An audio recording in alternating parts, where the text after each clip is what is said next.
50 conseils et erreurs à éviter pour les entrepreneurs. Conseils, erreurs à éviter, retour d'expérience extrait de notre livre disponible sur Amazon à 29 €.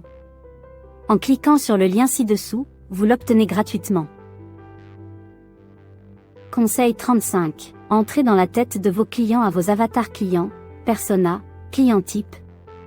Entrez dans la tête du client avec vos avatars clients, persona, client type. Donnez-lui un prénom, une activité, un âge, un sexe, des centres d'intérêt, des centres d'inquiétude. Bien que le marketing de contenu puisse être un nouvel outil, des centaines d'entreprises l'utilisent déjà depuis des années. Vous pouvez donner à votre établissement un avantage supplémentaire en utilisant des avatars clients. Les avatars clients sont des personnages fictifs qui vous permettent de comprendre ce qui motive vos clients. Plus vous pouvez étoffer vos acheteurs, plus votre contenu peut être ciblé et efficace. Plus les posts vont vraiment être lus, partagés, et vont enclencher des questions, des pulsions d'achat. Commencez par déterminer les informations démographiques de base de votre personnalité d'acheteur. Tenez compte de leur sexe, de leur tranche d'âge et de leur emplacement géographique pour créer un profil qui vous aidera à examiner leur comportement et leur motivation. Allez le plus loin possible, ont-ils des enfants? Si oui, quels âges? Ils ne seront pas disponibles aux mêmes heures, sont-ils divorcés, etc. Posez-vous ce type de questions. Mais avant de faire passer votre étude de marché au niveau supérieur, vous devrez déterminer la direction de votre recherche.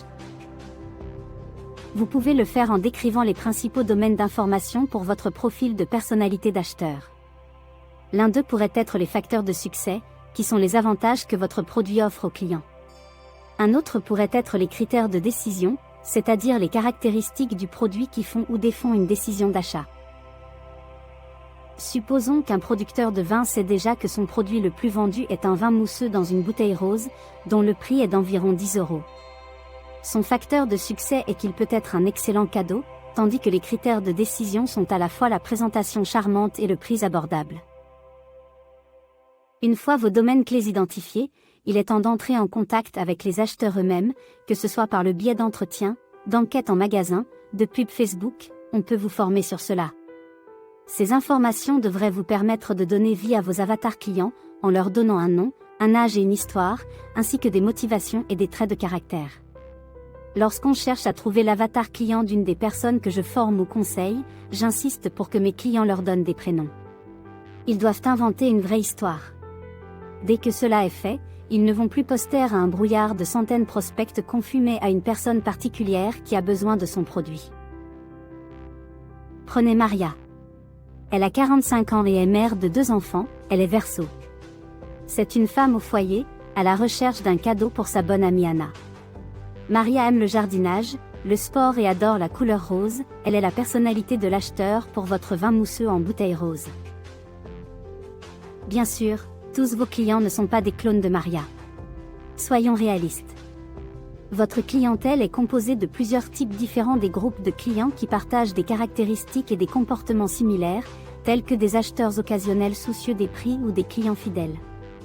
Avec l'aide de Maria, et d'autres comme elle, cibler votre marketing de contenu sera beaucoup plus facile. Vous savez ce qui peut vraiment leur plaire. Vous aurez ainsi un réel plaisir à créer du contenu pour eux, à vous connecter avec eux, à partager vos valeurs et in fine vos produits.